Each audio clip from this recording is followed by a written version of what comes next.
last Yeah, year. the last two. Start. Okay. Good evening. I'm Dr. Nicole again.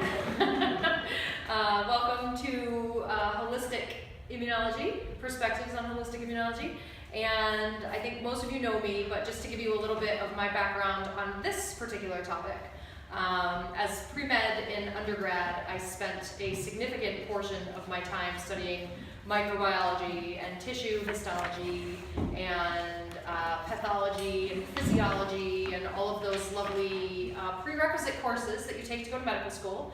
And I decided to go to chiropractic school instead of medical school, and then I took all of those classes all over again, plus the more advanced immunology and biochemistry and all those same prerequisite courses that you take for medical school. And then when most medical doctors transition over to pharmacology and surgery, we focus on nutrition, physical therapy, and other alternative modalities in addition to the chiropractic. So my initial training was fairly well-rounded in that regard, and definitely immunology and microbiology and pathophysiology and all of those issues related to what we're talking about today, I'm pretty grounded in. Then in post-grad work, I decided to get my certification from the International Chiropractic Pediatric Association, at which point I started studying this topic specifically with some of the different teachers that were in that program as part of the certification, but specifically with one chiropractor who also had a PhD in microbiology, Stephen Marini, who's, I've got him referenced in a couple of places in the talk today, and also Dr. Larry Polewski, who is a board-certified pediatrician in New York. And both of them were very influential with my postgraduate training in this work, and they're, again, very grounded perspectives. And then I've done some additional study since getting that certification, and we'll go over some of the things here. I want to start off by saying that just the fact that we're sitting here having this conversation is a little bit difficult, because this is, to a great degree, a conversation of privilege, because a lot of people don't even have the ability to have the education to know that this is something that they want to talk about, and they don't have the healthcare choices that we have the ability to make. They have the choices, but they don't necessarily have a way where they are in society to be able to make their own choices. So I just want to acknowledge that, having the discussion at all is really a discussion of privilege, and that's something, a kind of difficult energy for me to deal with sometimes. I also want to say that my perspectives on a lot of these topics are clearly very specific. One of the topics that is covered pretty strongly here, which I'm going to try and focus on quite a bit based on the people that are here, but one of the topics is vaccines, and I want to be clear, I am not anti-vaccine.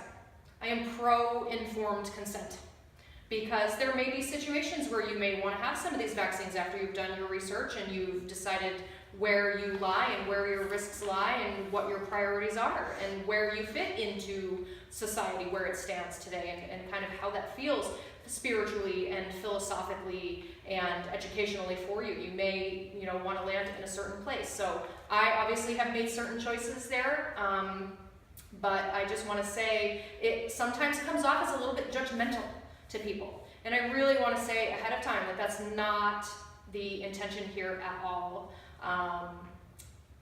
And that also comes into play when we talk about birthing and breastfeeding and some of these issues. There are, from a holistic immunology perspective, there are some ideal situations that we would want to create if we could create them. And those ideal situations don't always happen.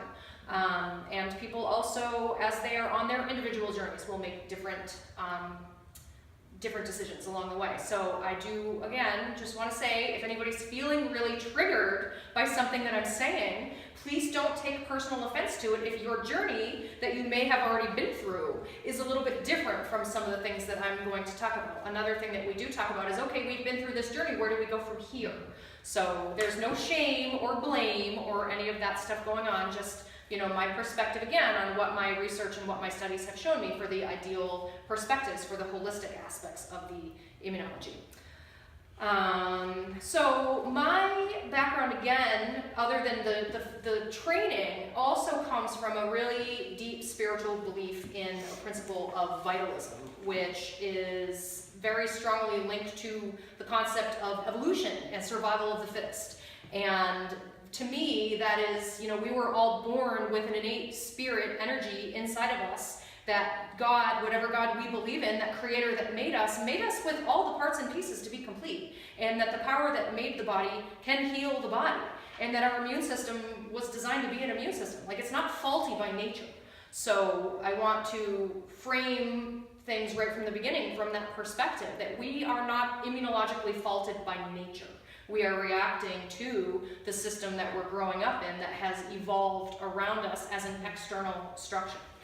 So when we start on the top of this handout, one of the things that I talk about is mechanistic and reductionist perspectives on science versus vitalistic and what they're now calling holoenergetic or new science. And what that means basically is that a lot of the science, a lot of the research that we're looking at from a public health perspective in particular is looking at a very A plus B equals C in terms of what happens when you introduce certain things and what it means from a cost basis with injuries and communicable diseases and what that does to the workforce. And like, these are very measurable, objective pieces of data that they are putting into scientific models and saying, yes, okay, it makes sense to do some of these things in the vast majority, in the large parts of the population. Whereas the vitalistic perspective is going to look at that teeny tiny little piece and realize that that is like one little planet that is in the solar system, that is part of a much bigger galaxy, that is part of an even bigger system of the universe as a whole. And there's actually a link in here on the second page. Right at the top of the second page is a link to a YouTube video called The Human Microbiome. And I have tons of links in here. There's another one, I thought that was the one that I was pointing to, but there's another one in here that goes to a video, I shared it on the Facebook page actually, about I think it's the 10th power or something like that, where you're looking at the individual people sitting on a picnic blanket, and then you're backing away and backing away and backing away and backing away, and then they zoom in all of a sudden, and then they go internally and they look at all of the cells in the body, all the way down to the subatomic particles of the blood cells that are in there. And that's the kind of perspective that we're talking about. Because yes, vaccines can create, they don't always create, but they can create a delayed susceptibility to some communicable diseases. But that is such a small piece of the puzzle when we're looking at overall immunity. So back on this first page here, this first image that I have talks about a balanced immune system, and you see that a balanced immune system in this image is really, this green zone is a relatively small area in this representation. If your immune system is overreacting, if it's overreacting to something that it's considering a threat on an internal basis, that's when you end up with autoimmune problems, where your body basically starts attacking itself and the individual tissues and cells, depending on which system your body is attacking and for what reason. If it's reacting to something that is an external threat, that's when you're going to have an allergic reaction. So that's going to be a food sensitivity, an allergy, eczema, sinusitis, asthma. That's the overreaction. On the other side of balance, we have the immune underreaction, which on the one side, if it's an internal threat, the primary thing we end up with is cancer.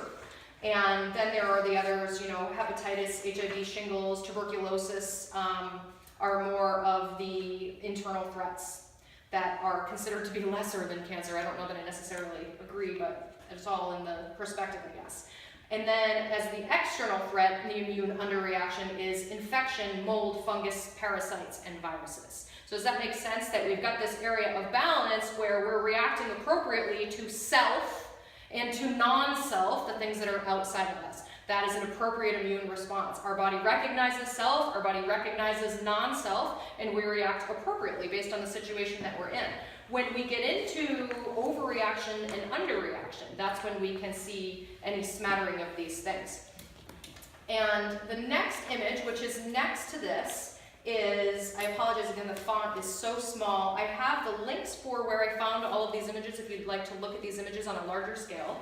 But this is very difficult in a lay lecture, unless you have a PhD in immunology, to really go into in any depth. And I used to go into this in much more depth in my previous discussions that I would do that were more focused on vaccines and adolescents in my earlier practice. But the gist of it is that you have cells in your body that when you recognize that something is a threat, these threats are presented to the immune cells, and then the immune cells have all of their different dances that they do with each other to determine, is this self? Is this non-self? Okay, it's non-self. Is it a threat, or am I going to tolerate it and just kind of surveil the situation for a little while? Or am I going to throw up a bunch of red flags and bring in the cavalry and all the different biochemical things that happen as a result of that?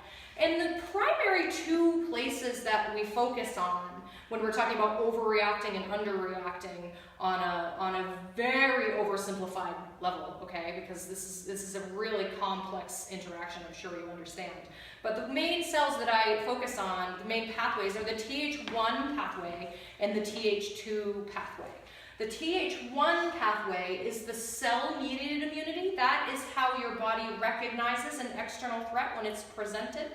And the Th2 system is the antibody-mediated immunity, and that's the humoral immunity. That's the memory part, where your immune system is activated and you say, oh, I have an antibody to this. I've seen this before, or I've had this before. So now I've already practiced this response, and I know how I'm going to react. I know how I'm going to mount the cavalry and what we're going to do. Since I have given this talk the last time, which has been 5 or 6 years at least, we've also discovered something called a T17 cell, which is a new one for me. When I took my, the last continuing education course I took, I actually re-upped with the original professor that I took my immunology postgrad classes with, specifically because I think surely there must be advances since the last time I did this, and lo and behold, there's T17. Nice to meet you. So that is the one that responds to extracellular bacteria, fungi, and also has a very large part in autoimmunity.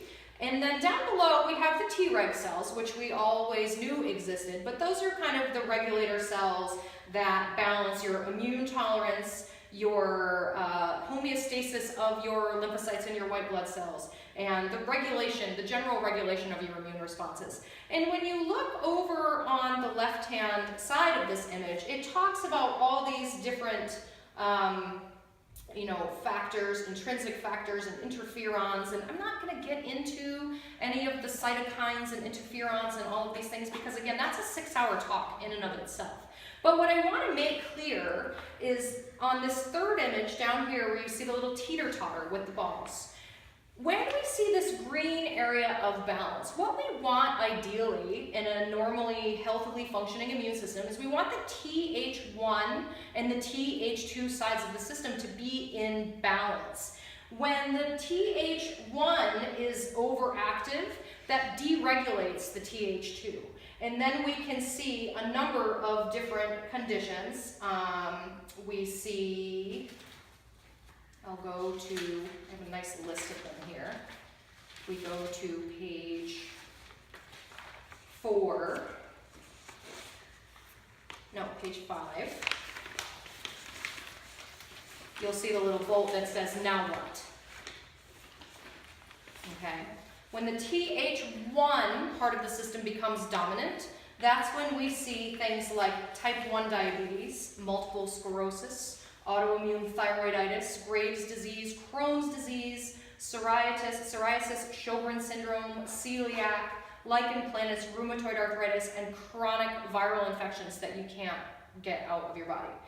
When we flip the scale over to the other side, or the teeter-totter over to the other side, and Th2 becomes dominant, then we see autoimmune and allergic conditions like lupus and dermatitis and scleroderma, eczema, asthma, sinusitis, IBS, ulcerative colitis, and multiple chemical sensitivities. And it's not even as cut and dry as you see the autoimmune things on this side and you see the allergic things on the other side. Even within that, there is a little bit of a gray area. But just again, to start giving you an idea of this immune system balance and what this Th1 versus Th2 is that I'm going to talk about. So if you go back to the page 1, there's another diagram here that talks about Th1 versus Th2 and some different things that we can do to upregulate. So if the Th1 is being lowered while the Th2 is elevated, if we want to bring ourselves back to that place of having a more balance by upregulating the Th1, we have a list of things that we can do here. I'm going to talk about those again later. And on the other hand, if we're having a much stronger cell-mediated immunity, maybe we've been exposed to a lot of allergens or molds or things early in life, then there are things that we can do to upregulate that Th2 side to try and bring things back into balance. There are a lot of different tests that we can do, cytokine tests in particular. The research is always changing what the best way to measure exactly where your Th1 to Th2 ratio is. They call it a ratio, basically. Where is it at? Is Th1 high and Th2 is low, or vice versa? They go hand in hand. They literally are like a teeter-totter. They come at each other's expense. So when they're not in balance, when one's high, the other is always going to be low. So we'll talk more about some of the things that we can do if we start to develop an idea over time of where we sit within that picture of what is our ratio. Are we more on the Th1 side, or are we more on the Th2 side? The way that that starts, basically, is in very early years when our bodies start developing the concept of self versus non-self. And this happens not just in what we call immunology, but realize again, immunology is much bigger than just immunology. It is psycho, neuro, gastrointestinal, endocrinology. All of these systems are all interrelated. They're all tied into circadian rhythms. They're all tied into endocrine systems. They're all tied into neuroanatomy. They're all tied into the gut-brain. We've discovered again since the last time I gave a talk similar to this that the gut is like a brain in and of itself. If the flora and the microbiome are off in mom, the baby's flora is going to be off. And that's where we're going to start from when we're trying to interpret our environment, what is self and what is non-self. So on the bottom here, in the neonatal period, we have growth and development of a diverse repertoire of response patterns in the context of a developing self and non-self boundary. So that is saying that we have all these different response patterns that are happening when we're in utero and when we first come out, as we start to respond to the internal environment of mom, and then we come out and we start to respond to the external environment. One of the first things that my child learned was that we had cats because he was born in the living room, and when he first started to come out, his eyes were open and he practically landed in a pile of cat hair. So that maybe gave him a little Th1 boost right out of the gate, the dander and that from the cat hair. So we go into childhood and we're still developing these response patterns. As we go into adolescence, the potentials of the boundaries and the response patterns get explored more deeply and they get refined. So let's talk about something like roseola. Have you heard of roseola? Okay, so roseola is that the one they call, is the 6th or 5th? I can't remember what they call it. I think there's 6 rash-producing diseases of early childhood. And they go 1 through 6, I think it is. I'm not 100% sure, but I think it's 6. And roseola basically is a catch-all term that the doctors use when the child has a virus that tends to give them a relatively high fever, and then after all of the snot and all of the fevers and all of the symptoms start to go away, the child then sprouts up this crazy rash that they call roseola. It's an after effect of your body having had an extreme immune reaction to a virus, and it usually comes after a high fever. I couldn't find this paper, but there was actually a research meta-analysis that I encountered years ago that actually suggested that approximately 60% of the cases of roseola that were diagnosed by medical doctors was actually measles in healthy children. The rash looks almost identical in most children. So it's very possible that because it was a mild virus and that the healthy children responded properly to the virus and they didn't have any of these crazy problems that you read about, that they ended up with roseola, and the doctors call it roseola. They call it something different because they didn't end up at the doctor's office with a serious problem. They were never tested and they were never diagnosed as having had measles. But there was a paper that I saw somewhere along the way that actually said that they were estimating maybe up to about 60% of these children were actually having live measles, and that roseola is just the diagnosis that they're given now. And this happens in a lot of places. So in India, where they're now giving the oral polio vaccine that we don't use anymore in the United States, they no longer call polio. They call it non-polio acute flaccid paralysis. Well, polio is acute flaccid paralysis. And if you look at all the systemic effects that these children are having, this is the reason why we don't do the OPV oral polio vaccine in the United States anymore. It's a live vaccine, and it actually gets excreted out of your body, and you can transmit polio to people around you. And if you're immune compromised and you take this live vaccine, which a lot of the children in these underserved, underprivileged areas are, a lot of these kids are actually getting something very similar looking to polio, but they're calling it non-polio acute flaccid paralysis. So there's a lot of things that happen in the system over time where names change, or maybe things aren't looked into quite as deeply. You know, when we had that big bird flu scare a couple of years ago, a lot of people were being diagnosed with bird flu or H1N1 or whatever it was. They were never being tested. We don't know for sure that what they had was H1N1. They had the flu. But if you don't test and you don't look at the strain, then you don't know what it is. And a lot of this is happening in whooping cough now as well. They're finding cases of whooping cough that are happening. But if they're actually taking the time to test, not only are the majority of the people that have whooping cough vaccinated, because the CDC has actually admitted that the acellular pertussis vaccine is a fail for the most part. It doesn't, a lot of kids don't respond to it. That a lot of the cases of whooping cough that are out there, if they test the strain, they will find that the strain is actually the vaccine strain of whooping cough that area is being vaccinated with. So this gets very complex as our bodies are starting to realize these response patterns. But the most important piece to understand about these childhood and adolescent response patterns in particular is that they are learned. They are learned response patterns. So if you're not allowed to ever encounter dirt or germs of any kind, you don't learn how to have a cell-mediated immunity. You don't learn how to have Th1 immune responses. And if you are barraged with all of the things in society, again, which we'll go over, some of these things that cause a Th2 dominance, then you're having that at the expense of the Th1 immune system. So a lot of the children are not learning cell-mediated immunity, and that's why when they do get sick, they get really sick. Because once a virus gets into a cell, if you don't have cell-mediated immunity, the body doesn't know how to get it out. And you can have that virus chronically for a lifetime if your body doesn't know how to get that out. So that is, again, a situation that we are to a great degree creating, not just with vaccines, but with antibiotics, with C-sections, with antibacterial hand soap, with high fructose corn syrup.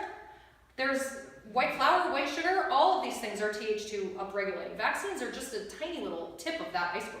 It's a very multifactorial process about exposing our children to the largest, most diverse environment possible so they can build their innate strengths that they have without just taking one whole side of that away from them right out of the gate.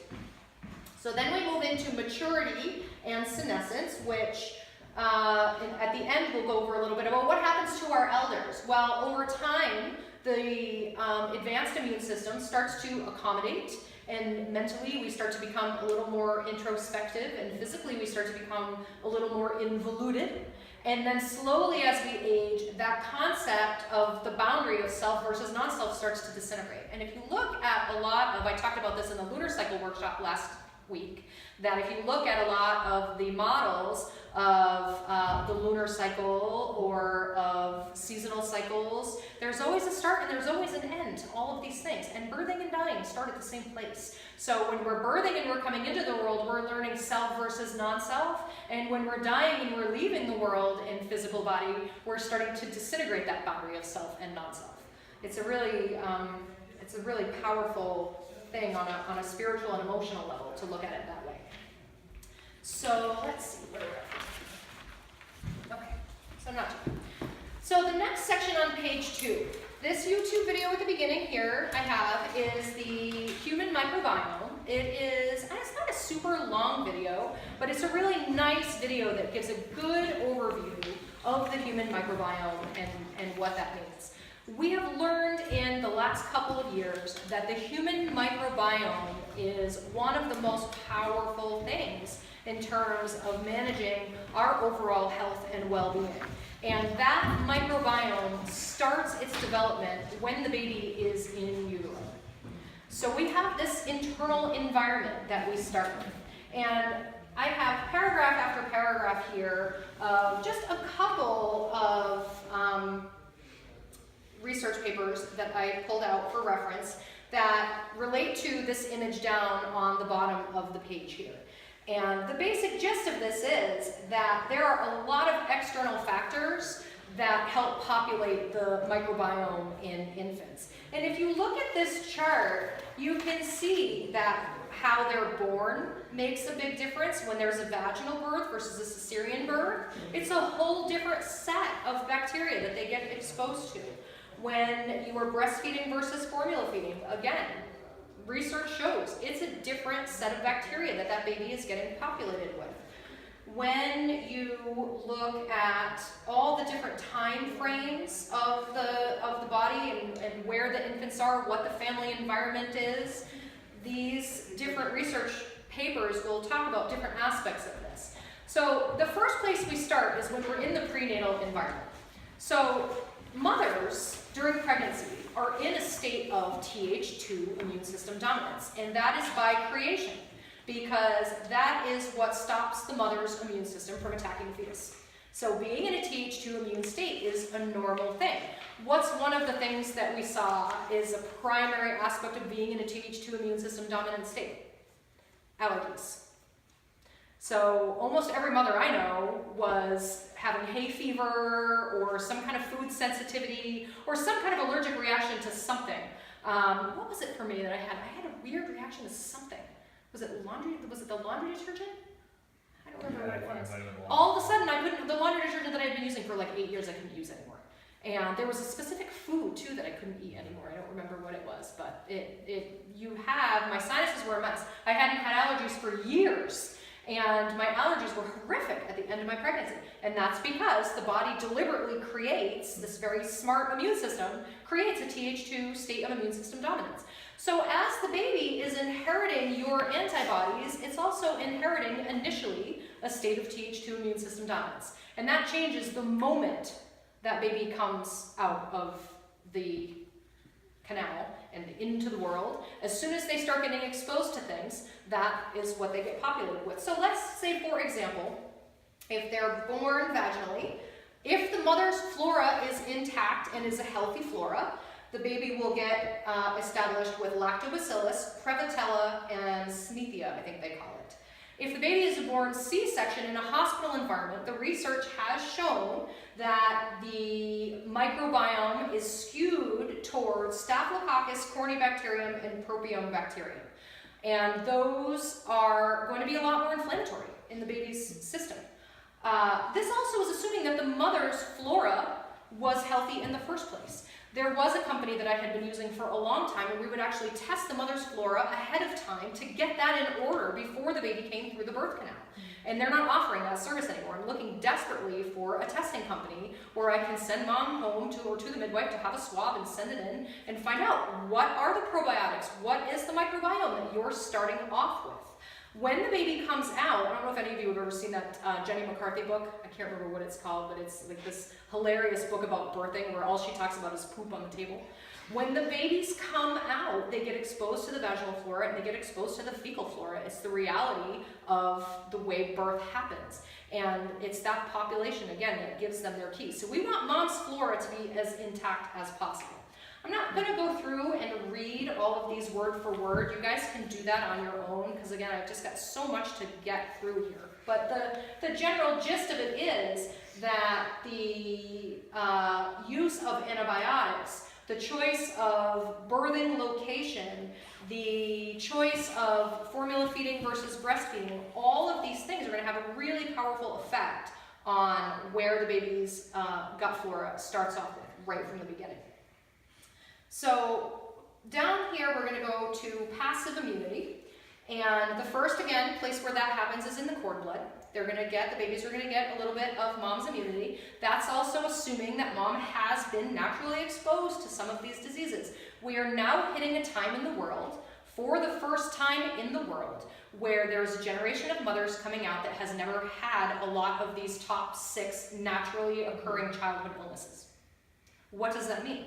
That means that we are now approaching the first generation of infants that are not getting passive immunity neither through cord blood nor through breast milk, because the parents never actually experienced these diseases because they went through either the vaccine program or, by then when you look at the statistics, almost every single communicable disease other than measles was already on a downswing. As soon as they separated sewage water and drinking water, and then they introduced universal precautions, which is basically hand washing and glove wearing in appropriate situations. As soon as those two things happen, if you look at all of the charts statistically, all of these diseases were already well on their way out before the vaccines even came into play. Measles is the one exception to that. I also have a video, YouTube link later on, I'll mention it when we come to it. Dr. Tetiana, I have no idea how to pronounce her crazy, it might be like a Polish last name. She's a PhD in immunology. And she talks specifically about measles and why measles was the one disease that you can't always say, oh, well, all these things were already on their way out. Measles was actually the one thing that was not true for. Measles did actually decrease when they introduced the vaccine originally. And she gets into that in quite some depth in that talk. But we are now, again, we're getting the first generation is upon us of these children that don't have passive immunity being given to them because we've been vaccinated out of a lot of these diseases. Are you taking questions? Sorry. Yeah.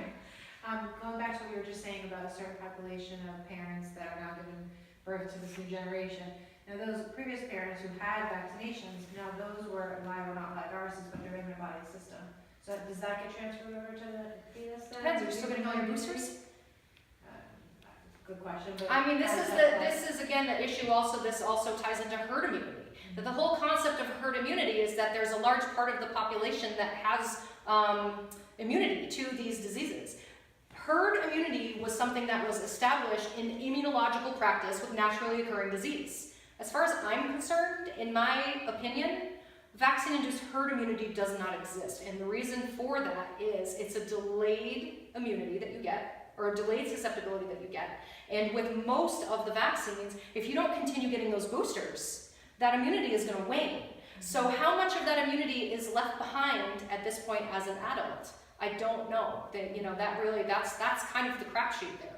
And a lot of people in our generation, we still got chickenpox. A lot of us still got measles and some of these other things because we weren't getting, I don't even know what it is now. I have one of the handouts. It's something asinine, like 64 shots or something like that in the first, I have it over there, I'll look at it. It wasn't like that. I feel like when I was a kid, maybe I got 12 in total I didn't have anything like what they have now. So the reality is that immunologically, if you didn't have a lot of these illnesses naturally occurring, the baby's not going to get passive immunity to them. And there's a reason why they called them like the 6 rash-producing diseases of childhood. Rash-producing diseases indicate that your body has gone through a cell-mediated immunity response, and that you've processed these things, and now you've developed antibodies, and your body will recognize the antigens when they come through again as the disease exposure again.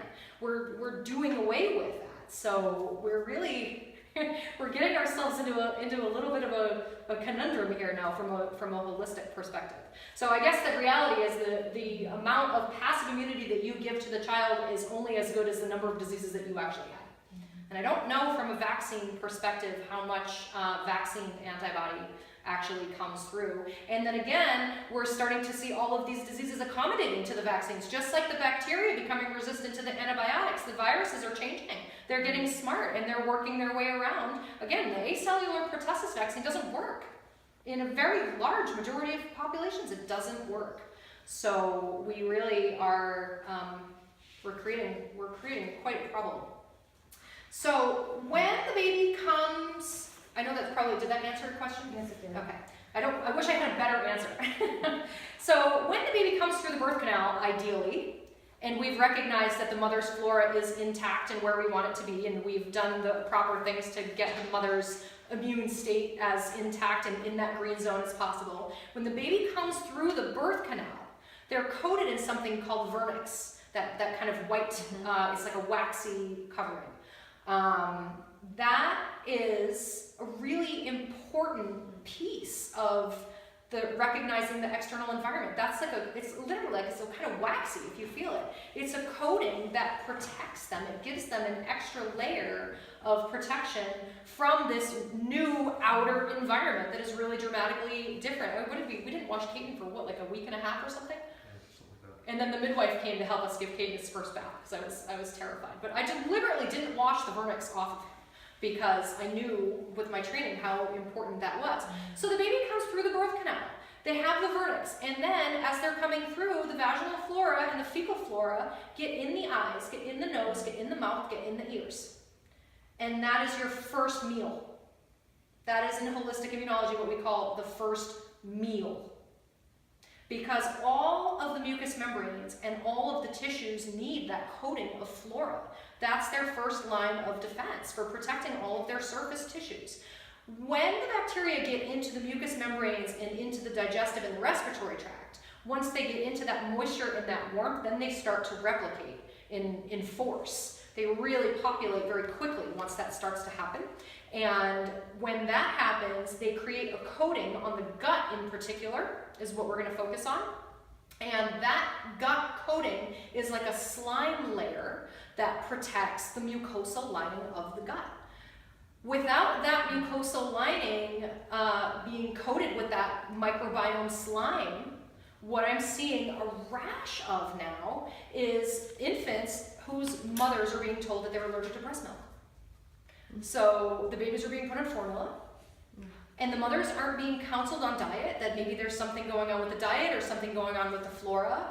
The vast majority of these babies are C-section babies, so they didn't get exposed to the flora, they didn't get the coating, they're having reactions to mom's milk protein because they have a leaky gut right out of the gate. So all the proteins are going through, and what do they put the babies on? They put the babies on these really low protein formulas because the babies they react to like every protein. They can't do anything. And the last one that one of my patients came up to me, I turned the bottle over, it was 87% GMO high fructose corn syrup.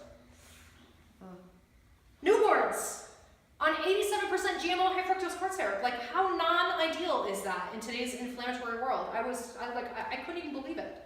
And there is in our area on Cape Ann, we used to be La Leche League, and now it is the Nursing Mothers Council. I also have that link on here. I'll show you when we come across that. We have such an incredible resource on Cape Ann for lactation consulting. We have some incredibly experienced women that can help with this. So if you know anybody that gets told that their baby is allergic to their breast milk out of the gate, please put them in contact with Nursing Mothers Council or La Leche League or someone.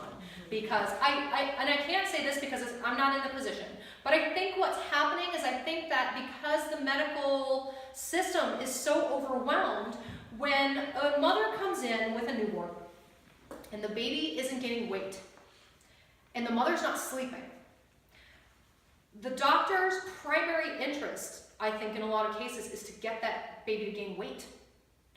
And if they think the mother's going to be too overwhelmed, or in reality their practices are too overwhelmed, or the insurance system is too overwhelmed, overwhelmed to figure out how to refer these women to the proper places to get their diet changed rapidly enough to get that baby to stop reacting to the mother's breast milk.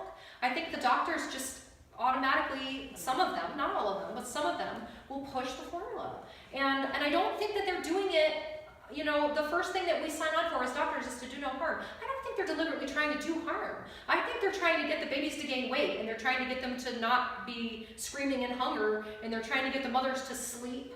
I do think that to a great degree they have all the best intentions, but in the absence of being sent to the appropriate place to have that resolved, please send people that you know that are having this problem to qualified lactation consultants and local support groups, because the resources are out there and they are free, and they will come and they will hold your baby for you during the meeting if you need to snooze on the couch for 20 minutes, if that's what you need. That kind of women's support really is what we need. So the next thing that happens with these infants is, because now they're being formula fed and they're being bottle fed, and it's not the same as the baby having to work to actually pull the milk out of a nipple on the mother. They're getting reflux, if they weren't already having reflux because they weren't digesting the proteins properly. So then the babies are projectile vomiting, and they're having colic and all these horrible things. And what do the doctors do? The doctors put them on Zantac and Prilosec, babies. And if you look at the insert for Zantac and Prilosec and you read the potential, first of all, it's an off-label use. I don't think they're designed to be used in infants. But the side effects actually, they're horrible. They to a great degree, stop the baby from digesting anything properly. So a lot of times what I see is we get the baby on probiotics, we get the mother's diet changed, we start adjusting the baby, we get their nervous system to calm the hell down because they're all fired up and inflamed and their hormones are all over the place. And heaven forbid they're on soy formula, because that's like a whole nother ballgame. Their endocrine systems just go nuts then. The babies don't really get better, truly better, until I convince the mothers to go back to the doctors and ask the doctors for permission to take the babies off of the meds. It is not in my scope of practice to tell you to stop taking something that, all I can say, read the insert, decide if you want to keep your baby on this. My experience is not much is really going to change until you make this change, but I can't do it. You've got to work with your medical doctor on this, because it's not in my scope of practice to tell you to go off of it. It's within your rights as a mother to make the decision that you want to. That's a really important thing to understand, that you're not forced to do anything that the doctors recommend to you. And the most important thing is that you have a pediatrician and an obstetrician or a midwife that you trust and that you have a good rapport with. Because if you're trying to go back to a doctor that you don't have a good rapport with and have this conversation, good luck to you. It's really going to be hard. And again, I have compassion for them, because they're not being difficult for the sake of being difficult. They're being difficult because they're trying to take care of a larger volume of patients than what the system is set up to allow them to take care of. And these really, this is a big deal for infants when these, you know, I come home crying on some of these days after I see these babies, and I actually get the baby to hold down a meal, and the mother calls me and is like, oh my God, I slept for 6 hours before the baby woke up. Like, it's like I have found God, that like whatever you did, come and do it again, because I haven't slept like this in 4 months. And the baby is actually holding down food and actually is pooping, which is enormous. So we have the first meal, we talk about that. Colostrum is the second meal. That is the base set of proteins that start to come out with the higher concentrations also of fats to get the babies to gain a little more weight quickly. It's the pre-milk coming in. And then the breast milk will create some passive immunity. As many antibodies as we have, the baby will get that. And the longer you breastfeed, the longer the baby's going to have access to those antibodies, whatever you've got in your system. And again, that is a very personal choice for every person in every situation. What did we do? 3.5 years? Yeah. 3.5 years. I breastfed my son for 3.5 years. You know, it was just like, he still wanted it, I was still making it, it felt like the right thing to do. It's actually really good for the mother's body to breastfeed for as long as possible. It helps our hormones and everything get back in line, and helps us lose a little bit of the extra weight that we put on, because we're using all that energy to keep supplying all the milk. And he started eating food after about 6 months. We started giving him food. But we were supplementing with breast milk for 3.5 years. So it is one of these things where, yeah, I have a lot of really strong opinions on this stuff, but I also practice what I preach. So hospital versus birth center versus home. Again, every woman is going to have a different comfort level with all of these things. And we do also have to deal with the reality of what does our insurance cover, and if our insurance doesn't cover, are we willing to place the priority on the investment of having a home birth? I'm going to say yes, we did that. We did that. It really was not a cheap thing, but I was very clear that this is the way I wanted things to go. And not only did we pay for a home birth, but we paid for a lay midwife. Because I didn't want a nurse midwife, because a nurse midwife is more governed by the state, and if I was going to have a breech baby by any chance, the lay midwife would allow me to labor at home and try and birth a breech baby at home. A nurse midwife would probably not be allowed to. And if they were allowed to, it would be a pretty complex situation from their malpractice insurance perspective. Most of the really holistic midwives, if you look back historically, breech births to them are just another version of normal. It's, you know, transport was not an automatic thing with a breech birth some time ago. And now all of a sudden a breech birth has become an automatic scheduled C-section if you don't get that baby to flip over. So again, that is knowing that you're comfortable with the practitioner that you're having. The birth center is a really nice happy medium, I think, for some women, but they're still going to force you, at least in our local birth center, to have electronic fetal monitoring, which is a stress. And you're still going to be exposed, theoretically, to hospital bacteria, and you're going to have someone monitoring you from a computer in the hospital, where if they don't like the way things are looking on the computer, even if everything's hunky-dory in the room, they're still going to want you to get transported. So the further you allow yourself to get ingrained into that system, the easier it is for them to start to intervene if that's not what you're wanting. I knew I didn't want any intervention, and I knew that I had the trust in my body to be able to feel strong enough to make that choice, and that worked for me. I think for some women, they don't have that innate trust in their bodies. It's been kind of trained out for some reason. So the birth center is a nice happy medium, I think, for those women. And then I have a number of women in my practice that birth in the hospitals. They have a wonderful experience, and they love their OBs. As long as we have a healthy baby in the end, we have a healthy baby in the end. But we do have to acknowledge that the data is out there, that the microbiome is corrupted, literally, when we're born into some of these situations, when the conditions aren't right. So we, again, it's something that we have to weigh as part of this picture of, what we want our birth plans to look like. I have written here delayed bathing. We talked about this with the vernix. I don't want to wash that off right away. The article that I have here, this is a relatively recent thing. This isn't the more recent article. Again, I couldn't find that one. I couldn't remember who the author was or what it was called. But there has been research that has come out recently saying that water birth also can compromise the initial microbiome as well. And it does make sense, because the data in this case actually shows that beta strep infection decreases in water birth. So it's suggestive of the fact that the water actually washes some of the bacteria off, and that goes for good bacteria and bad bacteria. So lucky for me, we labored in the tub, but it actually happened that we had the baby outside of the water, so we kind of lucked out in that regard, I guess. Accidentally, hindsight 2020, I didn't know this, that research wasn't out back then. So I would have been perfectly happy having the baby in the water, but maybe I would have had a microbiome price to pay for that later on that I wouldn't have known. So beta strep, we'll talk briefly about beta strep, is one of the things that we deal with in pregnancy, that if you are tested positive for beta strep in pregnancy, the Western doctors are going to want to put you on antibiotics. My midwife wasn't concerned about testing me for beta strep. I actually went and got the test just because I wanted to know, just to know. And it turned out that I wasn't positive for beta strep, but if I was, the midwife's plan was going to be to use like a douche lavage to clean out the birth canal of the beta strep before the baby came out. So even in that regard, there's still an in-between option from the hard Western medical heroic versus the wise woman. There's an in-between there. Nettles, I will talk about.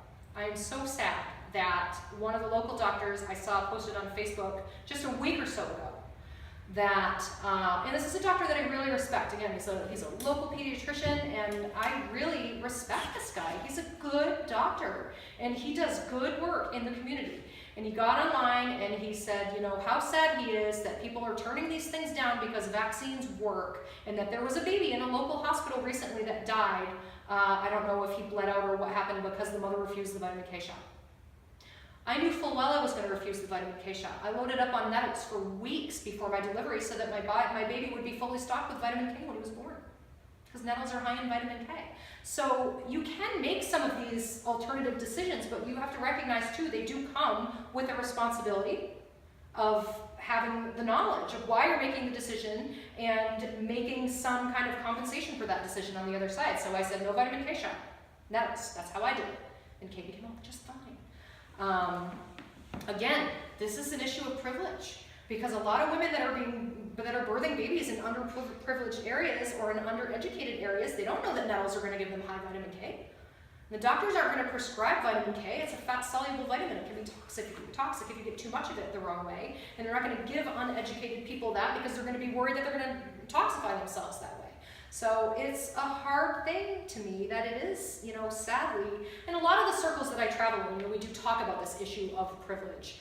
And it is a hard thing for me to navigate, that I'm not really sure kind of what the final answer is on how I integrate that piece.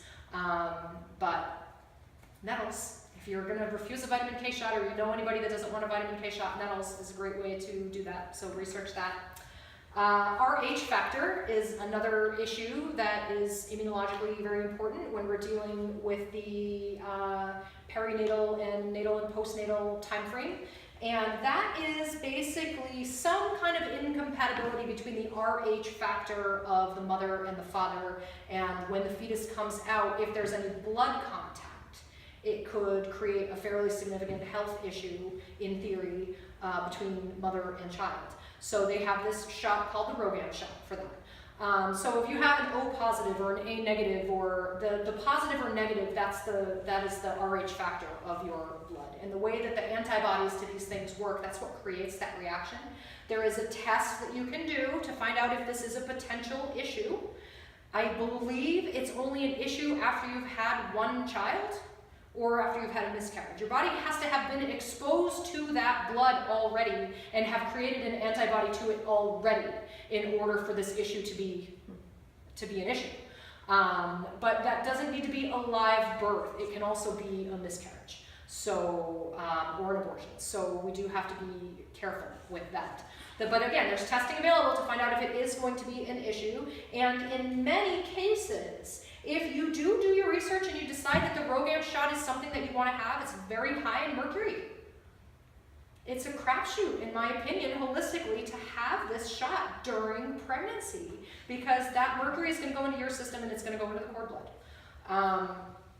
You can, in a lot of instances, if you are a candidate for this shot, get the shot. I think it's a 40... I wrote it down in here, and for some reason I'm not seeing it, but I believe it is a 42 to 74 hour window. Like it's a window of like within a couple of days that you can get the shot after the fact. It doesn't have to be while you're still pregnant. You can have it after the birth. And I'm not sure if that goes across the board in all cases, but it is an option to know that you have. They used to also have a mercury-free version of the RhoGAM shot. I haven't looked for it for a patient in a while, so I don't know if it still exists. I know over time the mercury-free versions of the shots have gotten more and more difficult to come across. Lastly, in this prenatal and postnatal section, I'm going to talk about ultrasound, and I put a couple of articles here. And again, this is something that we do very, very routinely in our society, and it used to be that we did one or two of these things just to check everything out and see how they looked, and now we have the newfangled ones where we're actually getting glamour shots of the babies. Ultrasound waves have an effect on tissue.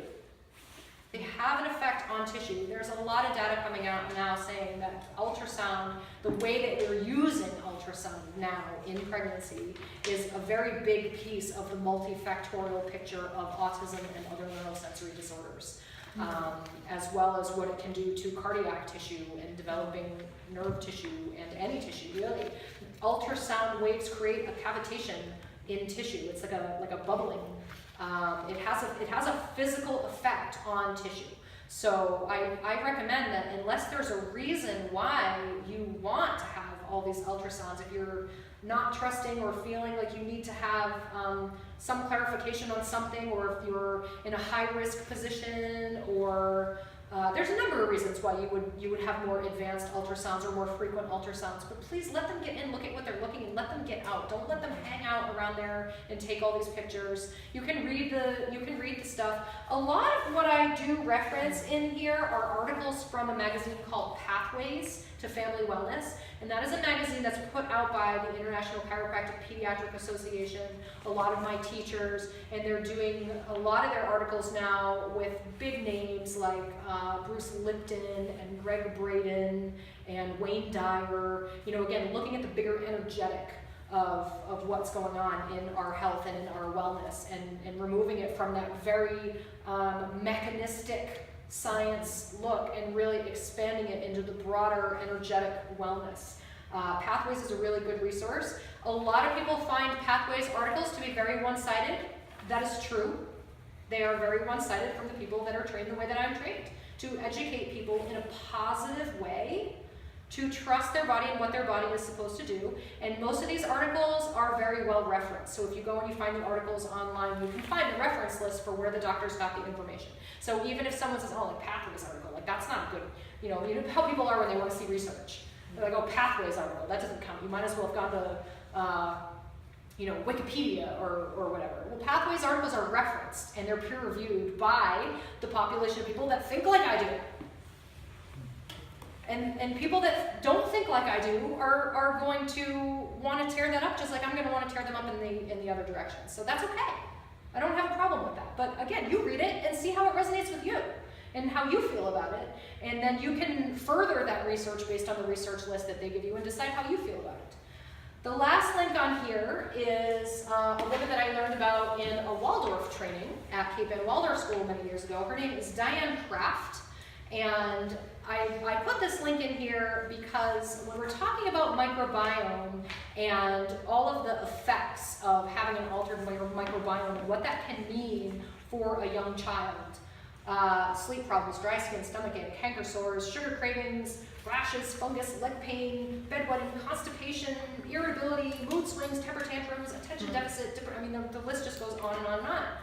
This is a 2-disc CD set that talks at length about how the microbiome is related to this and what some of the things are that you can do to control that, and some of the things I'm going to talk about again at the end, but I just did want to mention that is on here. So all these underlined links in here, these are all not clickable obviously because they're on paper, but these are all places where I'm accumulating some of the, trying to give you additional study places where you can go when you're interested in some of the things that we're talking about. And I really do apologize because this is trying to fit literally a 6-hour talk into a 1-hour class, but how's it going so far? I know it's a lot. Everybody okay? I brought elderberry syrup if anybody wants to try it. I don't know, it's got honey in it. I cooked the honey. I think honey might be good. And it's elderberry and it's got mullein and hawthorn in it. I don't know what mullein and hawthorn. Mullein is, a mullein infusion in my opinion is totally safe. They say it can be a blood thinner. Hawthorn has vitamin C in it. It's not a massive quantity. So if you want some, you may want to just dilute it a little bit, or you see how you feel about it. But I have it if anybody wants it while we're going over this. I don't know if Sarah would you? Yeah. Like, didn't you speak? That's why you're really Yeah, maybe you would have Sarah help me hand it all out the last time because I was having a little stumble trying to do it the last time. It's very diluted. This is the elderberry, mullein, and hawthorn seasonal tonic that I make for Th1 upregulation. But it's just a yummy little thing to have. So next, what we talk about is lines of defense. So once we are a functioning being and we have established self versus non-self, now it's time for us to establish threat versus non-threat. So when something first comes up, and this came directly from the notes of my last class with Dr. Marini, and I believe it was in 2015, it was just this year. It's an older slide that he had in there. But I just want to make sure I give credit where credit is due, that this did come directly from Dr. Marini's slide. I just really like the way that he words this. So the host defense embraces a multi-level network of inborn, non-specific, and specific immunities defined as the first, second, and third lines of defense. And their interaction and cooperation, as well as the nervous system, is what provides protection against infection, defense against diseases, and assists in developing and maintaining harmony with one's environment. Again, it's all about harmony. So not to say that we're not going to get some of these things in our body, but it's how to deal with them appropriately once they're there, if they get past those lines of defense. So the first line of defense is any barrier that blocks invasion of the portal of entry. So in a newborn, that's vernix. First and foremost, it's vernix. And then it's vaginal flora and fecal flora that's on the surface. Any negative bacteria that comes around you is going to be rapidly outpopulated by all that stuff that they're coated in that initial phase. So we have the portal of entry. The most non-specific line of defense limits access to internal tissues of the body. It is not truly part of the immune system because it does not involve recognition or response to a foreign substance. So examples of this would be skin, tears, secretions of any kind off of a mucous membrane, flushing activities like tears or sneezing or mucus, and again, the microbiome. So this is not part of the immune system proper. This is the surface boundary that is on the outside. The goal is to have a healthy outer boundary. So if you're washing your hands in antibacterial hand soap every day, and your hands are cracked and bleeding, and all of your topical microbiome is gone, you just wiped out one of your major first lines of defense right there. And if you use triclosan antibacterial hand soap, you also just used a hormone disrupting chemical that absorbs through your skin. Awesome, sign me up for that. The second line of defense is a slightly more sensitive system of protective white blood fluids that includes inflammation and phagocytosis, which is one of the processes where the white blood cells start to engulf things that don't belong there. This line acts rapidly at both local and systemic levels once the first line of defense is breached, and it is in constant dialogue with the nervous system. So if something gets through that first line of defense, these phagocytotic, I can't even say it. These cells grab onto this thing. They basically eat it. And they eat it, and then they put up a flag. And then here comes the cavalry when they recognize that this cell has now grabbed onto this thing and put up a flag saying, I don't know what this is, it needs evaluation and attention and surveillance of some kind. And then the cavalry comes in, and the nervous system and the endocrine system start to do all of their biochemically interrelated things, completely interdependent and interrelated things. Again, I can't stress enough that the immune system is not an entity that performs by itself. It is involved in all of these other neuroendocrine, hormonal, and digestive systems. Mm-hmm. So they're all doing this in combination with all these different cytokines and things, which is why I don't get into the T cells and the cytokines and the immunology. It's just so complex. But that's the second line, where it's been recognized that the first line of defense has been breached, and this cell comes in, and now it's going to call the cavalry to come in. The highly specific third line of defense is acquired on an individual basis as each foreign substance is encountered by specifically adapted cells called lymphocytes. The cells can be referred to as our circulating nervous system, can be referred to as out-circulating nervous system. I don't understand that. I should have read this a little bit better ahead of time. The reaction with each different microbe produces a unique protective substance, cells, and memory that come into play when the microbe is encountered again. The third line of defense provides the long-term immunity. The key ingredient in the proper function of the third line of defense is the concept of self and non-self regulation. The ability to recognize and protect self cells is learned during uterine life. And then it talks about the thymus gland. So we've got the thymus gland, we've got the spleen, we've got the bone marrow and the reticuloendothelial system. Again, all these things are working together to send all the appropriate cells, to make all the appropriate antibodies, to create all of the appropriate responses so that we not only get this thing out properly, and with as little damage as possible, but we now create a memory to the fact that we've seen this once before, so if we encounter it again, we know how to handle it right away. So the next thing I have here is antibacterial hand soap. We just talked about that. You're really damaging your first line of defense by using that stuff on a regular basis, and it's a hormone disrupting chemical. The alcohol ones aren't as bad, but you're still killing all the good bacteria on your hands and drying out all your skin. Toxic burden, so again, triclosan is a burden. The body products, the detergents. I was out for a walk at Goose Cove Reservoir the other day, and somebody was drying their clothes in the dryer, and I came around the corner, and I literally, like, I couldn't run away fast enough. The perfume coming out of the laundry detergent and the dryer sheet or whatever, I mean, it was like completely nauseating instantly. And the studies have all shown all these chemicals, the air fresheners, the plug-ins, some brands of the scented candles, these are all toxic burdens that we're literally just piling on ourselves all day long, every day in modern society. So, you know, again, are you going to pay for a home birth with all the money that you save when you stop using all of that toxic stuff? I don't know. You know, it's maybe in a privileged household we can make that choice. Again, in a lesser privileged situation, it's not a choice. So preservatives, food dyes, high fructose corn syrup, endocrine disruptors. These are all issues. Next, what we're going to talk about is fever. Fever is a natural immune process that you don't want to stop unless it's a life-threatening situation, which it very, very rarely is. Fever is what activates the blood cells to do the things that they're supposed to be doing when we're talking about these lines of defense. And if you take a Tylenol or some kind of fever reducer to bring that down, you're basically dampening that response. You're going to allow whatever that thing is to get in deeper and to get more ingrained into the tissue, and it's going to make it harder to get out. There is, I have put a couple of links down here about prenatal and infant exposure to acetaminophen and ibuprofen.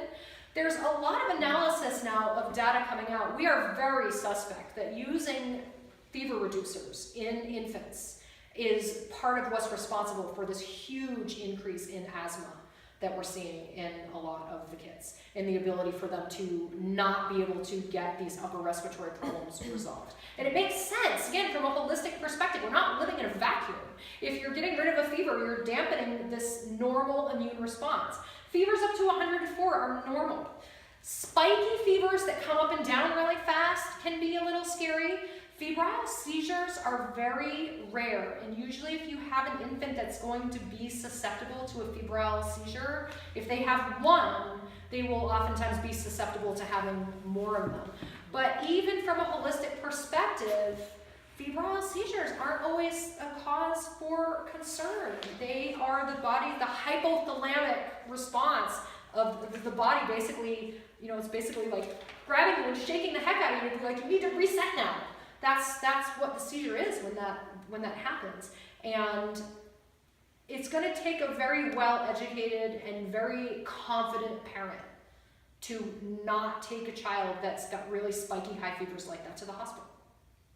It's going to take that, and I'm lucky that we had that, because Caden had some real doozies when he was younger, right along with the roseola. He had a couple of them that he got up to like 105 at one point, right? 105. For a few minutes, not for... For a few minutes, not for a long time. The weird thing that he did was his temperature actually dropped below normal for a period of time, and he was more lethargic. That freaked me out more than the fever did. So that took him at least a week, I think, to recover from that. That freaked me out more than the other way around. So homeopathic remedies work really well for fevers in kids. Again, there's a difference whether it's a hot, dry fever or whether it's a hot, wet fever. So hot, dry fevers, you know, the kid's really hot and beet red, but there's no sweat, there's no tears, there's none of that. In a hot, wet fever, there's tears and there's sweating and there's boogers, and you know, they're very different. And Angela probably knows quite a bit about this with the Ayurvedic perspective on, you know, dry versus wet and hot versus cold. The homeopathics are very specific depending on what kind of fever you have. And classical homeopathy versus symptomatic homeopathy are also two totally different things. But over-the-counter homeopathy works really well. Belladonna is a classic one. People are terrified of belladonna. We go, oh my God, it's a poisonous plant. In a homeopathic form, it's totally safe. totally safe. You don't want to go having a whole bottle of it. But it's very safe. And belladonna, I think, is the one that they use more for like the hot, dry kind of fevers. Because if you take belladonna, you turn beet red and you stop sweating. That's the chemical that it does. So in homeopathy, like treats like. So you would use the kind of medicine in homeopathic form that would cause the kind of symptom that you're trying to treat, like treats like in homeopathy. Whereas Western medicine takes symptoms and stuffs them down as deep as they can.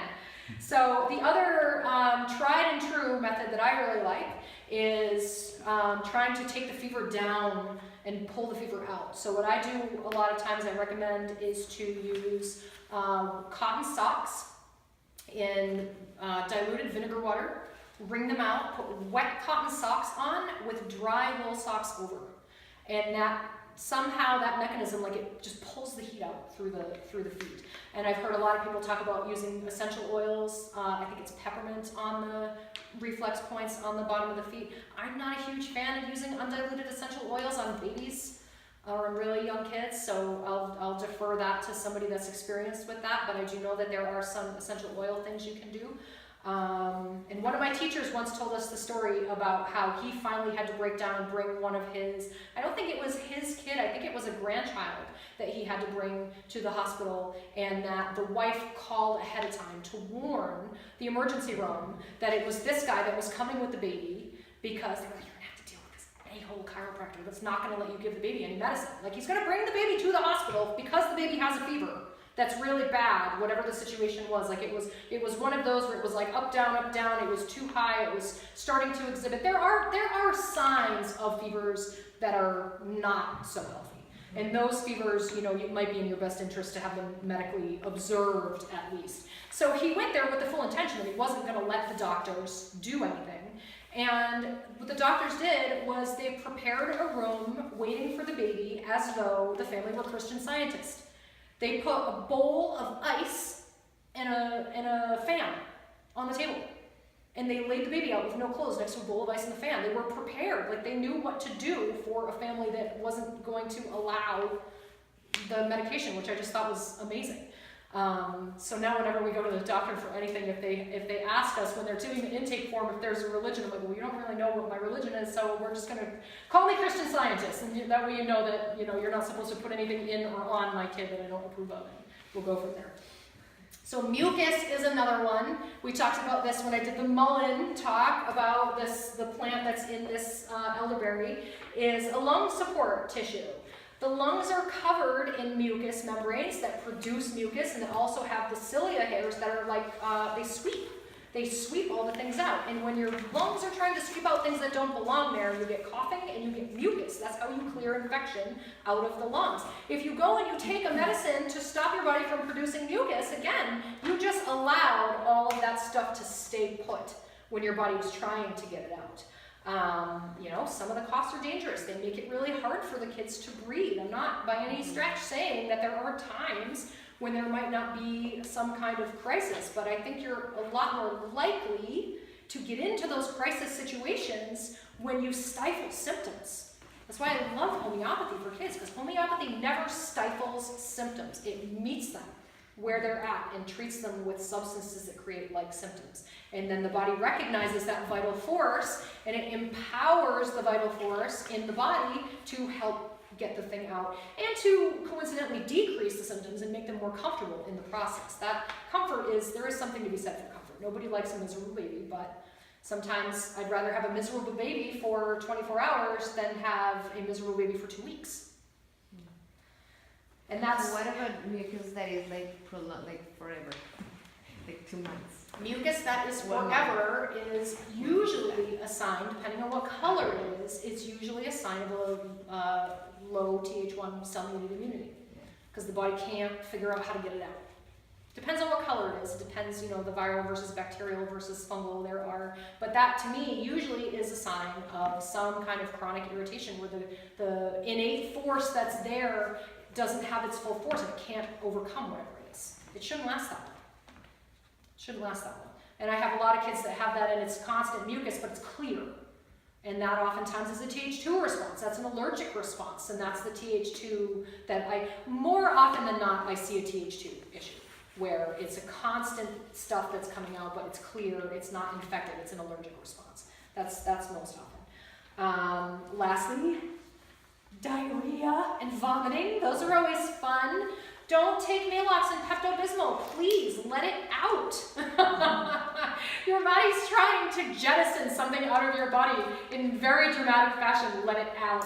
Don't take medicines to keep it all stuck in there. Again, can you get dehydrated? Absolutely. You need to hydrate. You need to, stay warm, get bone broths and rice waters and whatever you need to do that is gentle, that the body's not going to have to work really hard to digest it, but it's going to give you some nutrients and it's going to give you some hydration so that you don't get dehydrated. Usually the problems with diarrhea and vomiting is dehydration more than it is the infection itself. It's the secondary effect of the dehydration. So you can go online, you can find all kinds of home remedies, and again, homeopathics work great for that. All right. Where is a good place to buy the homeopathic medicine? Like, Where do I go? Yeah. I go to Common Crow for almost Common everything. Crow. Yeah. I mean, I'm in the middle of a homeopathic training now that I could go and I could order them, but Common Crow has everything. And most of the time they've got someone there where if you're not 100% sure which one you should be taking for what kind of fever or what kind of cough, they've got somebody there that's educated, and they've got reference books that the companies supply that will say like cough, and you open up cough and it will say this kind of cough is this remedy and this kind of cough is this remedy. And again, this is a symptomatic use of homeopathy, which is not classical homeopathy, but it is still very effective for dealing with symptoms. We are so far over time already, it's ridiculous. Okay. Let me just say, because this talk previously was primarily focused on vaccines. And what we are dealing with now in this country on a vaccine level is a whole different ballgame from what I was dealing with when I was giving this talk before. We are rapidly in this country losing the rights to make medical decisions for our children. And that's the reason why I was so adamant about trying to get as many people here as I could tonight, to really make sure people understand a couple of key things about vaccines. Because this is a very personal choice. It is outside of my scope of practice to tell you not to take a vaccine. All I can do is give you the baseline information, and the baseline information is that the studies are showing that the schedule that's being delivered at the frequency that it's being delivered and in the quantity that it's being delivered is creating Th2 immune system dominance. There are a lot of other things that are doing it. The high fructose corn syrup, the white flour, the white sugar, the stress. There's a lot of things that are creating Th2 immune system dominance, but we know that the vaccine schedule, the way that it is right now, is doing that. Autism is just a tiny piece of that puzzle. We see all of these chronic allergic issues that 80% of kids in my office are riddled with these issues. If I haven't gotten to the parents in time and they've done the research and made some different choices, the kids are riddled with these allergic issues. So the number one thing to know about vaccines is it is a human and civil right to be able to make a medical choice for yourself and for your family. Okay? You have the Google definition of informed consent is that you have granted permission for something in the knowledge of all of the possible benefits as well as all of the possible consequences. And that you've given that permission, patient to doctor, for treatment with this full knowledge. Most parents, they're going into the doctor's office, they're not being given the inserts, they're not being given the lot numbers, they're not being offered the opportunity to ask questions, and they're asking the doctors, are these things safe? And the doctors are saying, yes. Even the CDC has admitted that vaccines are, what was the wording that they used? Unavoidably unsafe, I think was the wording that they used. They're not safe for every person. So the next piece about vaccines is this herd immunity concept. We talked about this briefly. I've got a couple references here with some articles to read. Again, these are Pathways articles, but they are written by PhDs in immunology and PhDs in microbiology. You read the articles and you decide whether or not you think vaccine-induced herd immunity is real or not. And furthermore, how real is it if every adult is not getting all their boosters at the same time? Because the kids don't live in a vacuum, they're getting exposed to the parents. And if the parents aren't getting their boosters and they never had these diseases, they're gonna get whooping cough just as easily as these kids are. And if you're a healthy individual, you're gonna recover from it okay. If you're an unhealthy individual, then you're gonna have a problem with it. And again, issue of privilege. It is gonna be a bigger issue for kids that aren't being fed properly and kids that are in really stressful situations and environments. So it is an issue. But the herd immunity concept that they're falling back on when they're creating all of these vaccine wars right now, in my opinion, is a complete scientific fallacy. It's based on a theory that was based on real infection, and that's not what we're seeing. We're creating delayed susceptibility, and that is useful on some level with the population, but not without a cost. So the next thing is know your risks. There is a handout that you can get from the National Vaccine Information Center website. It's a PDF, it comes in a pamphlet and in a poster. So there are 8 things that you should know before you vaccinate. Is your child sick right now? If your child is sick right now, that is a contraindication to having a vaccine, period. You don't vaccinate a sick kid. Their immune system is already challenged. Have I or has my child had a bad reaction to a vaccine before? Okay, that is a contraindication. The trouble that we're having in California right now, a lot of my patients, is that they're only allowing medical exemptions now if this stuff goes through that they're trying to do in California, and it is almost physically impossible to get a medical exemption. It is really difficult. So Merck's own insert for the MMR vaccine says, if your child is allergic to egg protein, that is a contraindication to this vaccine. I had a mother call me from California the other day freaking out because the doctor said, let's try it and see what happens. And if she has a reaction, we won't give it to her again. Merck's own paperwork says it's a contraindication, a medical contraindication on Merck's own paperwork, and the doctor would not give the child a medical exemption. The mother walked out of the office and was like, I'm done with you. And the kid can't go to school until they figure out how to resolve this situation. Merck's own paperwork listed it as a medical contraindication. And the crazy thing about that is the way the system is set up right now. The doctor's not liable if the child has a reaction. The drug company's not liable if the baby has a reaction. The government's not liable. They have removed all liability from all of the people involved in this situation. So how would you feel if you went in this situation and the doctor said, let's try it and see what happens? Then you could answer yes, potentially, to question number 2. My child has had a reaction to this vaccine before, and then maybe you'll get the medical exemption for it, but the damage is already done at that point. And some of that is damage you can recover from, and some of it is damage that you can't. And I've seen these kids in my office, and let me tell you, I would trade the risk of my child dying from a naturally occurring illness up against what I've seen in some of these injured kids. I wouldn't want my kid to live a lifetime like this. And it is a legitimate risk that you have to, they're not, you're not going to see those super severe ones as often as you're going to see some of the milder ones. But do we know even what the longer lasting effects and how bad these are? They're only letting us measure these things a couple of years out in the vaccine court. They're not taking years of altered microbiome and years of altered inflammatory and immune processes and what happens to you as a young adult and afterwards. There's no way to say what's associated. You have to do this research for yourself as a parent, and you have to make these decisions that you're comfortable with. And then you have to lie in the bed that you've made, basically, because you're going to be upset if your kid gets sick and gets injured either way, is the reality. That's the hard thing. So number 3, do I or my child have a personal or family history of vaccine reactions, neurological disorders, severe allergies, or immune system problems? If you're coming from a compromised place, that is a reason to be concerned. Unfortunately, in the Western model, in a lot of instances, the people that are in these compromised places are the people that the vaccines are pushed the hardest on because they're compromised, and you don't want to get the flu, of course.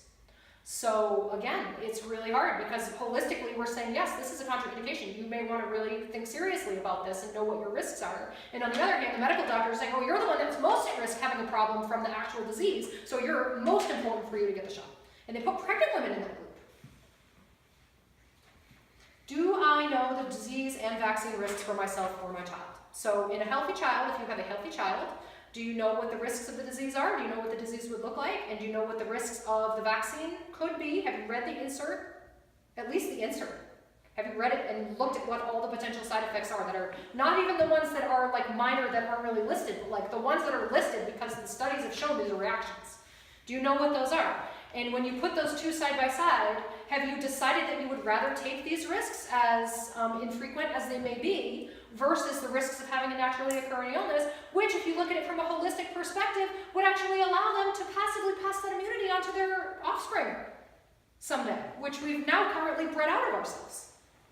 I'd much rather go the other way, personally, but that's my personal choice. Do I have full information about the vaccine side effects? Again, read the inserts, know what they are before you make the choice. Do I know how to identify and report a vaccine reaction? Also, on the National Vaccine Information's website is this PDF here. 49 doses of 14 vaccines before the age of 6. 69 doses of 16 vaccines by the age of 18. That's the current schedule. And there's no date on this one. This one's 2013, so this may still not even be accurate. I want to say there's something like 280 or 300 vaccines in the pipeline right now, new vaccines. And they're trying to legally mandate vaccines in all states right now. What does that tell you? That's too big of a conflict of interest for me to turn my head from. I'm sorry. And it's, you know, it's a controversial thing, and I've kept my mouth shut for a long time, but like recently now what's happening, when I've got parents calling me from Colorado and from, Colorado I think is in the clear for right now, but Oregon and California, my patients that have moved to Oregon and California are calling me in a panic. Like, what do I do? I'm like, I don't know, move back to Massachusetts. I've already been in contact with Bruce Tarr's office 3 times, and we got nothing on the books anytime soon, best I can tell, so we're lucky there. On the second page of this, I did list these in the handout, but again, you can go to National Vaccine Information Center's website and get this handout. High fever over 103 is considered a reaction. Hives, rashes, and swelling, considered a reaction. High-pitched screaming, collapse, shock, excessive sleepiness. One thing I'm going to say about that, collapse, shocks, excessive sleepiness, is are you co-sleeping with your infant, or is the infant in another room behind a closed door in a crib? How are you even going to know if your baby's having a convulsion if they're in the other room? And you haven't slept for 3 days and there's a baby monitor that's there. Like, unless you're co-sleeping, you're not going to see in a lot of instances these things. And some of these babies are the babies where the mothers go in to get them out of the crib the next day and find them blue and cold. As horrible as that is to say. Some of these, that's what happens in some instances. These kids die. And when they live, they're left, some of them, with permanent disabilities that they don't recover from. And some of them can recover, but it's a long recovery process. And some of them go through the court, which is just a damaging process in and of itself to even try and go through that. So convulsions, brain inflammation, behavior changes, mental, physical regression. What I really like about this list, it goes on and on to tell some different things, but what I really like about this list is it actually tells you what the symptoms of these things are. Because most people don't know that a symptom of brain inflammation is he just laid in his crib with his eyes wide open and would arch his back and scream until he went unconscious. So if you see a lot of the babies that like they're constantly, babies that are lying on their back that are literally like bridged on their head. You know that like if you do fish pose on your head? If a baby is doing that, that is not good. That baby has some significant meningeal irritation, usually if they're arching back like that and they're putting pressure on their head.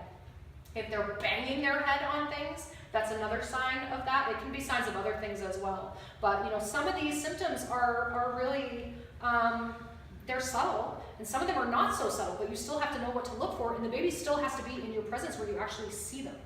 So that's that. You can get those on the National Vaccine Information website. There's also down here a link to the National Vaccine Information's website of all the different places where you can go and report the vaccine reactions. Most of the reporting that's getting done is getting done by the parents because most of the doctors refuse to admit that they're reactions.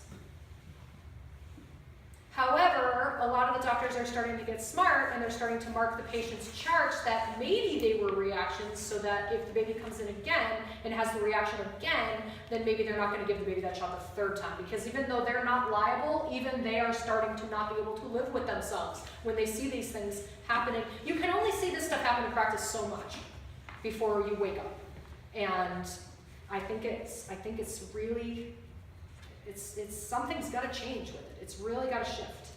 How do I know that I need to keep a written record, including the vaccine manufacturer's name and the lot number for all vaccines? If you have a problem later on down the line and you don't know what vaccine it was and what lot number it was, how do you know not to have it again? If the doctor's records are, I mean, I've got patients that are going to the doctors and saying, I'm not going to approve for my child to have that shot, but they can have these, and we're going to do these on a different day. They go back and they look at the records later on and they find out that their baby's got all kinds of things that they didn't even approve on that day. So you have to physically, on your own, pick up the vial, write down the lot number, know the manufacturer, know what it is. If you have a reaction, not only can you report it to the vaccine adverse events website, you can also report the lot number specifically, because what they do is they have one section of the website that is specifically for hot lots, where you can find out the lot number of the vaccine ahead of time that your child is to be given, and you can check to make sure that that's not a hot lot, that if a number of reports have been given against that lot of vaccine, that you know now that that one in particular might cause the problem. And I'll talk very briefly about the reasons for that, because again, I know we're way over time already. Lastly, number 8, do I know that I have the right to make an informed choice? As of right now, in Massachusetts, you still have that right. It is going away very quickly in some other places if we don't get this train under control. In my opinion, you don't just have the right to make an informed choice, you have the responsibility to make an informed choice. Because this is an emperor's new clothes situation. Nobody in the government is going to ever come out and say they made a mistake on this one. Do you really ever think that would happen? And if we can see, even though nobody's admitting it, that this is in fact happening, it's our responsibility as educated and privileged people to make these decisions for our kids, and to really think long and hard about them, because a lifetime of chronic illness potential is a lot more expensive and a lot more damaging than a short-term communicable disease. And communicable diseases have wiped out whole populations of people. I'm not going to deny that, but I don't know what suffering is better and what suffering is worse. It's a very tricky situation to be in. So know your rights. This is a copy of the Commonwealth of Massachusetts Department of Public Health Code about immunization. And these are copies of Mass General Law, Part 1, Title 7, Chapter 76, Section 15C and Section 15D, that basically tell you how to get your vaccine exemptions if you want them. You have the right in Massachusetts to say no to these vaccines for a medical reason or for a religious reason. Now, they don't have the right by law, whoever's going to ask you, they don't have the right by law to ask you what your religious reason is. You can claim religious reason. Personally, I don't think they should be calling them religious and philosophical exemptions. I think they should be calling them spiritual exemptions, because you don't need the dogma of a specific branch or church to have a deep-seated religious and spiritual belief about something. So it is a complex issue, but you do have that right. So you know that right. I do want to say briefly that it's also a really important thing to have a lot of compassion for the people that are really pissed off at you when you make these decisions. Because the people that are really going to get pissed off at you if you start making these alternate decisions are the people that are living in a deep place of fear around compromised individuals and their family usually. Or that have training that says a completely opposite thing that my training says. And it's not an anybody's right or anybody's wrong situation. It's you have the right to your belief system to make the decisions that you want to make. Those decisions also come along with a responsibility. If you know that you're in a school with a compromised child, you don't go to a chickenpox party and then send your kid to school to be next to that compromised child. There are kids in this area that if they get chickenpox, they could die. Am I gonna risk my child dying from a vaccine for a naturally occurring illness that I'm not worried about because I'm worried about their child dying? It's such a hard thing. And the thing that we all have in common is our love for the children and our right to make our own medical decision. And we have to really navigate that gently and compassionately, because again, most of the people that are going to be the most angry about the people that are refusing these things are the people that really have a reason to be living in fear. And how can you not have compassion for that? It's very important. So we've already gone way over the time. I do want to, if anybody's got more questions about these other things, I think what I'm going to do is I might even do a recording that kind of covers some of these last topics. This is what I get for trying to fit 6 hours of talking into 1 hour class. But if there are specific issues that you have questions about, let me know. You can shoot me an email. My information's on the bottom. Use my, contact me on Facebook right now. I'm having trouble with my email right now for some reason, but that information is on the second to last page. Elderberry and lemon balm, I have both things that I've made. They're both Th1 upregulating. They're both antiviral, and they're both great for flu season. So, lastly, I just want to talk briefly about what's happening with our elders in the community. So a lot of our elders have had chickenpox. They've had some of these things before. And now what's happening is we're starting to see a resurgence of some of the diseases. They're getting the diseases again, even though they shouldn't be getting the diseases, because they're no longer being exposed. Some of the theory is they're no longer being exposed to grandchildren, or older teachers are no longer being exposed to students that have these naturally occurring illnesses. So if you have a naturally occurring illness, and you have a memory immunity to that, a Th2 immunity to that, and you get exposed to it, that's nature's booster. You just exposed yourself to that again, and you just re-upped that century in there. It's like, oh, we saw that again. Okay, well, let's do some bench pressing and we'll get that out, but we've seen it again, so we're good now for the next couple of years again. This is why we're seeing these elders getting whooping cough, these elders getting shingles now, because they're not getting exposed to the little kids with the chickenpox anymore. And another theory is that even if they have had chickenpox, and they get exposed to a child with chickenpox, most of the kids that have chickenpox now don't have wild chickenpox. They have vaccine strain chickenpox, because the chickenpox vaccine is a live vaccine. And in some rare cases, it seroconverts and it can be contagious. So I think what's happening in that instance is that the elders are being exposed to chickenpox, but they're not recognizing that they've had it already, because it's not the same virus that they were exposed to 40 years ago, 50 years ago. And the elders have a whole other thing that happens with their immune system as they start to disintegrate that line between self and non-self again, like we talked about earlier. Take-home message for that and how to support your elders in this process: flu shots. Among all the other shots, flu shots. Aluminum has been used to replace mercury in a lot of these shots. And I didn't even get into the whole adjuvants and all that again. I'm gonna maybe have to make a video just about that and share that on the Facebook page or something. But aluminum has been linked over and over and over again to Alzheimer's disease at this point. And we're now taking our elders and we're injecting them with a bunch of vaccines that are full of aluminum, as their immune systems are scientifically shown that their cell-mediated and humoral immunities are shifting all around.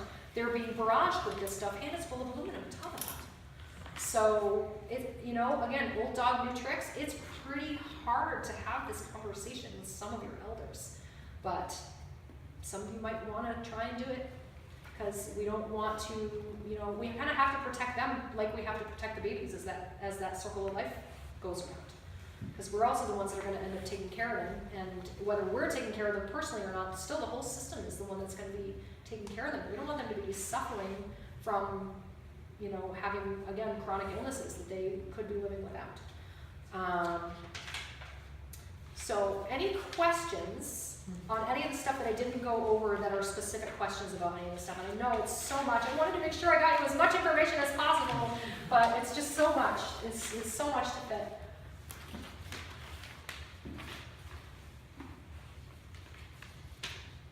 Well, I did everything wrong. Now what do I do? Like everything that is Now they were premature, they were... Well, so, okay, first of all, Again, Let it. let's rephrase. Yeah. You didn't do anything wrong. You didn't do anything wrong. It's just this is where we find ourselves, and everything happens for a reason. And for whatever reason, the universe put you in that situation, and you find yourself here. And maybe now that you've had this lesson, we can figure out what to do to shift the balance a little bit back in a direction. And also, you can take some of the information and integrate it with your experience, and create kind of a picture of that integration. And you now have that integration to share with other people that are going through similar experiences. Or, sometimes we get put into the role of healer completely accidentally, that you could prevent somebody else from having a problem that could have been avoided. Or you might meet someone else that's in a very similar situation, and once you've figured it out for yourself, you can very easily pass on that information to them without them having to go through all kinds of rigmarole. But the primary thing, and you and I have been trying to connect for so long too, it's so crazy. The primary thing is to try and make our best guess at where the system is lying in terms of the ratio, and then do the appropriate things to try and bring it back. The testing is really expensive. Sometimes the clinical picture is enough. And a little bit of adjusting and a little bit of herbs and homeopathy can go a long way really fast. And they're very young, and they're very strong, and they're very resilient. So, just because we're where we are right now, number one, doesn't mean we did anything wrong, and there's no shame or blame or guilt in any of that. And number two, it's, we deal with it where it's at. So let's get together. I know I've been saying it forever, but we need to do it now. Okay. Any other questions? Thank you, Ron and Sarah, for staying so late. I'm sorry I went so far over. That's okay. No, thank you. It's good. Yeah, it's amazing information. Fascinating. Thank you.